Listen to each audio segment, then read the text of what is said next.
好，看我們的這個圍欄，現在已經完成了1/2了。都知道我們已經沒有竹子了，然後這山上呢也沒有竹子可以砍，然後我就聽到有朋友建議我们去下面的爺爺奶奶他們家去砍竹子上來弄我們這個，也可以把他們的竹子清理一下。但是呢，大家都知道竹林它对于一個老人家來說是一個念想，對不對？平時之前我們去砍的話，都是砍那些已經倒下的，現在那裡都沒有倒下的竹子，而且去年才剛長了竹筍，你現在都分不清哪些是老竹子，哪些是嫩竹子。然後你看我們這個下面呢，它就是有一點參差不齊的，但是上面這一根是由於我們把那個長的放錯了，後期給它剪一下就行了。你看這上面上去就全部是一樣平整的了。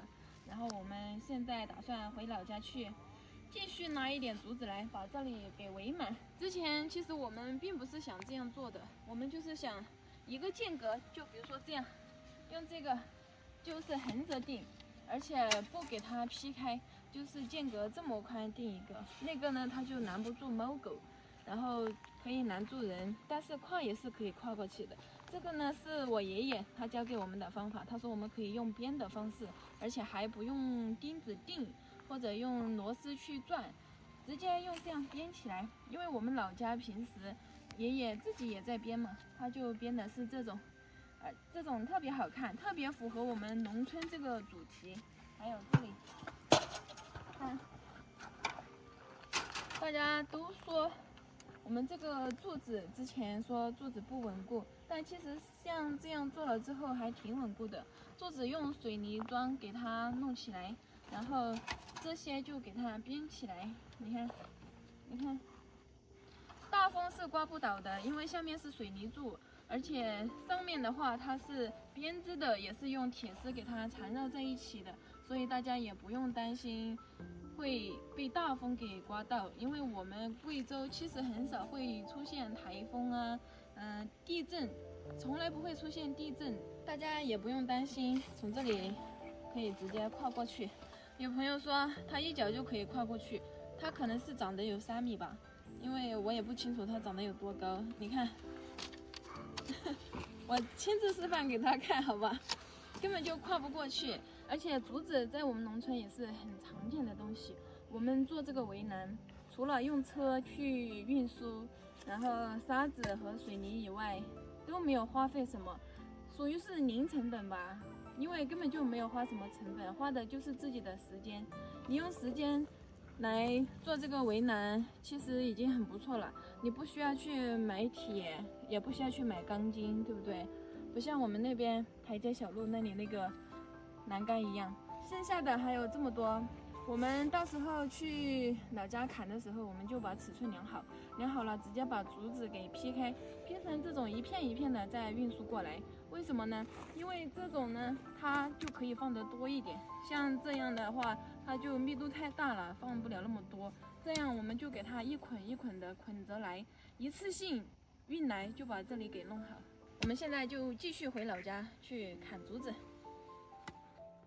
給大家看一下我們回老家的這個路況，坑坑洼洼的，還是泥巴路。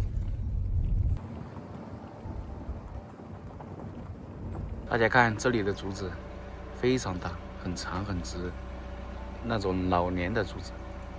這塊區域也是屬於就是那種水庫被淹沒的地方吧。看，今天我們不僅來砍竹子，還帶了幫手。剛放學的妹妹才回家就被我拉來幹活了，真的是下足了血本。今天一定要把缺的竹片全部都砍回去，那就不用再運輸第2次了。所以我們士別多日再來繼續砍竹子。我們路上也是有竹林的，一路上全部都是竹子，就是有些是其他家的，有些竹子它不合適。像這种它就屬於小竹，但是它的竹筍特別好吃，拿去做東西就不適合了。上面還有很多不同品種的竹子。今天是大部隊。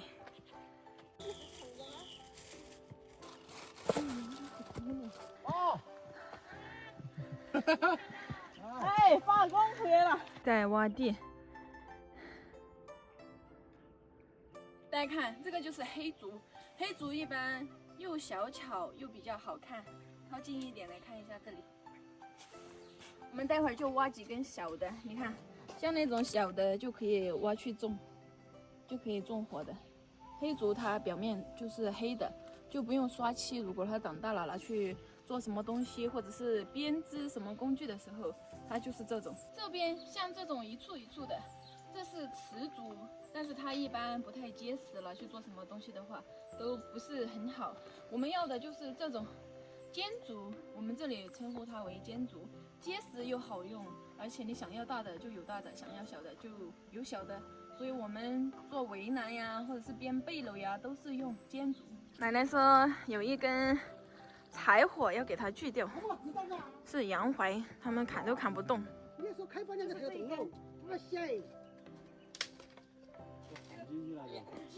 直接用鋼筋來撬，因為它已經焊在地上了。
再睡一下。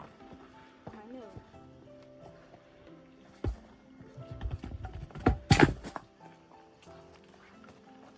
跪下去。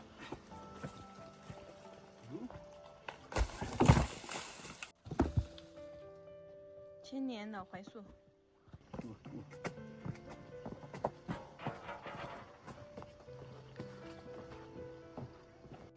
我们能用我今天的，我入来了，我上家不要靠着看了，慢慢要。成功解決掉。